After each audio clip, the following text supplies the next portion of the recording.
For years, fans have argued about which MCU fight scenes gave them chills and which ones made them cringe. Some battles left theaters screaming, while others had people checking their phones halfway through. The MCU has produced some of cinema's greatest action sequences, but also delivered scenes fans would rather forget. Today we're breaking down the most loved and most hated fight scenes across the MCU. Deadpool and Wolverine, Void Battle. What makes this scene land so hard isn't just the nostalgia of seeing Blade, Elektra, Gambit, and X-23 fighting together. It's what these characters represent. Every one of them came from a franchise Hollywood gave up on. Canceled sequels, failed spin-offs, movies that never got made. Putting them in a last stand where they knowingly sacrificed themselves gives their stories a conclusion they were never supposed to get. That emotional layer transforms simple fan service into something genuinely meaningful. The choreography lets each character showcase the style that made their original appearances memorable, making it feel like a proper send-off rather than a cheap cameo. They knew they weren't walking away and charged in anyway.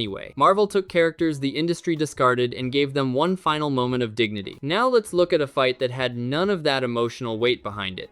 The Incredible Hulk Harlem battle.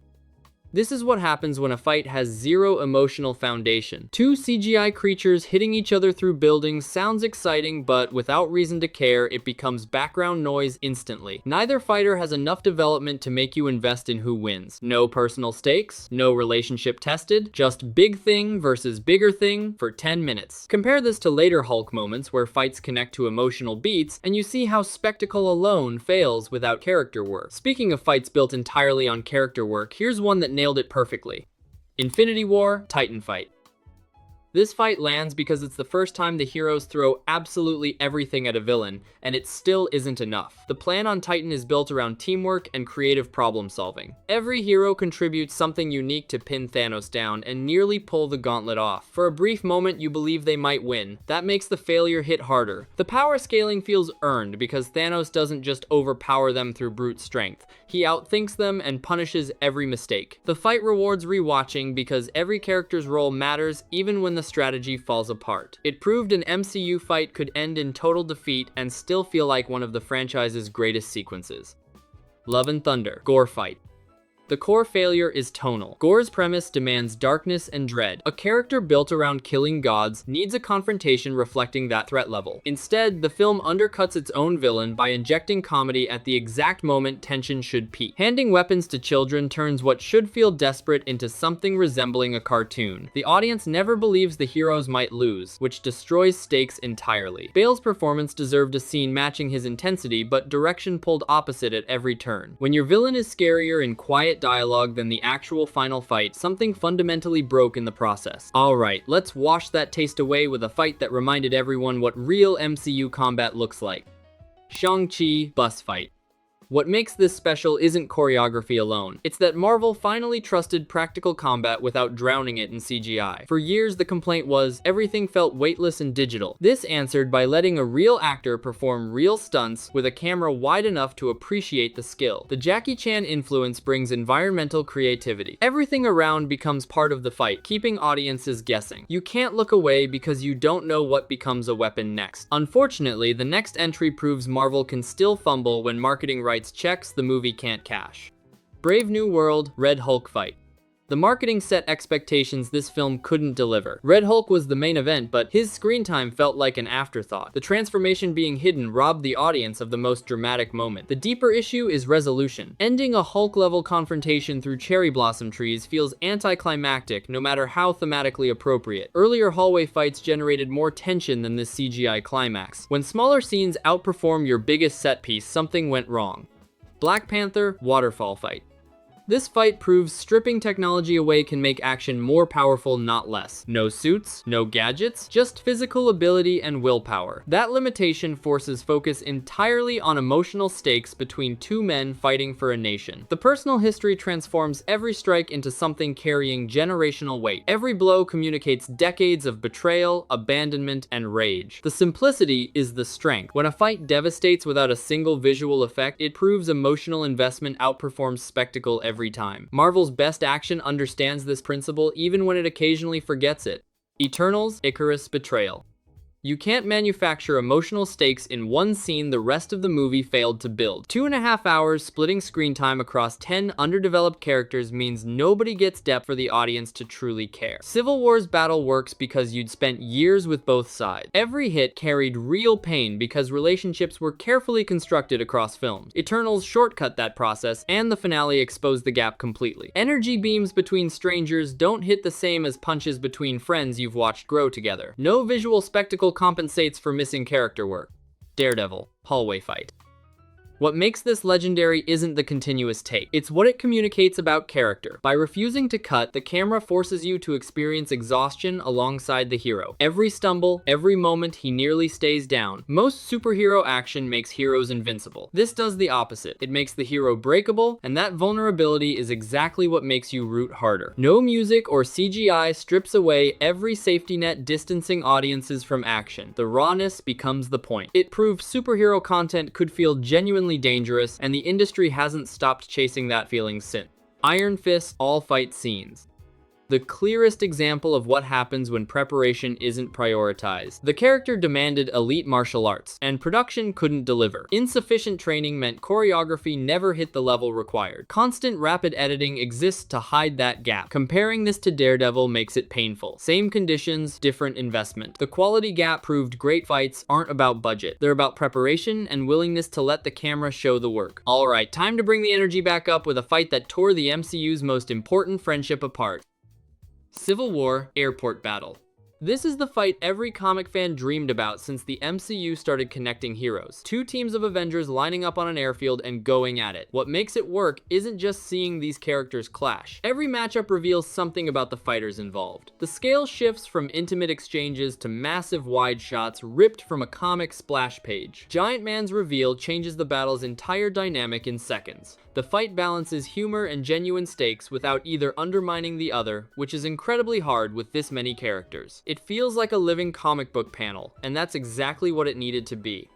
Black Widow Taskmaster fight. The MCU's biggest gap between character potential and execution. Taskmaster's identity is built entirely around combat mimicry. The character exists to create visually diverse, unpredictable fights. Resolving the confrontation through a chemical compound instead of combat doesn't just feel anticlimactic. It fundamentally misunderstands why fans were excited. Making Taskmaster silent and emotionless removed the personality that makes the comic version compelling. Strip mimicry and personality away, and you're left with a generic, masked antagonist. The wasted potential is staggering. No Way Home, Statue of Liberty battle. What makes this fight resonate beyond nostalgia is that it turned fan service into genuine emotional storytelling. 3 generations of Spider-Man fighting together could have been hollow spectacle, but the film earned it by giving each version personal stakes. The choreography lets all 3 show distinct styles, reflecting the eras they came from. The battle escalates naturally, with stakes rising as villains coordinate. The moment where one catches someone the other couldn't save in their own timeline transforms a simple team-up into something that heals old wounds for characters and audience alike. That emotional payoff is why this transcends nostalgia. She-Hulk Titania fight. The issue isn't prioritizing comedy over action. The issue is the show didn't try. Fight scenes were throwaways rather than opportunities to showcase what makes the character unique. Under 60 seconds with questionable CGI and zero choreography signals the production didn't consider action worth investing in. When your title contains Hulk, audiences arrive with baseline expectations about physical conflict. Subverting expectations works if you replace them with something compelling. Here they were replaced with nothing. Endgame Final Battle. 7 years of foreshadowing paying off when Cap picks up Mjolnir. Portals ripping open, bringing back every hero across 11 years. Both moments live in the same battle, creating the most emotionally charged sequence in franchise history. The Mjolnir pickup works because Marvel planted that seed in Age of Ultron and had patience to wait. The weapon combinations give the fight constant discovery. The portals work because 11 years of earned wait means every arrival matters. Most ensemble battles feel cluttered. This feels chaotic in the best way because every piece carries real meaning. The difference between spectacle and earned spectacle is setup, and this scene had more than anything in cinema history. But we're not done, because the next fight proves all the setup in the world means nothing if the payoff lasts 30 seconds. Iron Man 2 Whiplash fight. Textbook example of a film betraying its own buildup. Every element across 2 hours points toward a climactic confrontation. The villain has motivation, capability, and intelligence. All ingredients exist. Then resolution arrives in 30 seconds and none of it matters. The failure worsens knowing significant character material was cut. When a villain feels undercooked because the kitchen threw away half the ingredients, frustration doubles. Audiences feel cheated by what they saw and what was taken away. Guardians of the Galaxy Volume 3, Hallway One-Shot. This single-take fight is arguably the most visually stunning action sequence the MCU has produced. The entire team fighting through a corridor in one unbroken shot sounds impossible with this many characters, but every Guardian gets their moment without losing track of the chaos. What makes it emotionally powerful is context. The team is fighting to save Rocket, who's been unconscious most of the film. When they reunite and fight as a complete unit for potentially the last time, the action carries the weight of an ending. The choreography matches each character's personality. The music elevates energy in a way that's become the Guardians' signature. It proves a one-take can work on massive scale without sacrificing clarity or emotion. Fantastic Four, Galactus Fight. The most frustrating fight in recent memory, and it comes down to one word: restraint, not the good kind. Galactus devours planets and commands the power cosmic. The design looked phenomenal. The voice carried menace. Everything screamed top-tier villain. Then, none of that power translated to screen. He barely uses abilities. The power cosmic established as godlike barely factors in. He walks through buildings and gets pushed around like furniture. The team doesn't get a showcase either. Reed's stretching cut short because Galactus nearly tears him apart after barely pulling. Johnny's flames accomplish nothing against cosmic power. Ben throws punches that land without consequence. Nobody demonstrates full abilities against the biggest opponent they faced. The power scaling collapses entirely. 4 people who recently discovered their powers shove a World Eater through a portal with moderate effort. If that's all it takes, then why does anyone fear this being? The film told us Galactus was terrifying. The fight showed us he wasn't. That disconnect is exactly why fans walked away disappointed. If you've made it this far, go ahead and smash that like button and subscribe to help the channel grow. Drop your hype scores in the comments, and if you want to go the extra mile, check out the memberships to support what we're doing here. I've got a playlist on screen right now with more videos you're definitely going to want to watch. Catch you in the next one. Peace.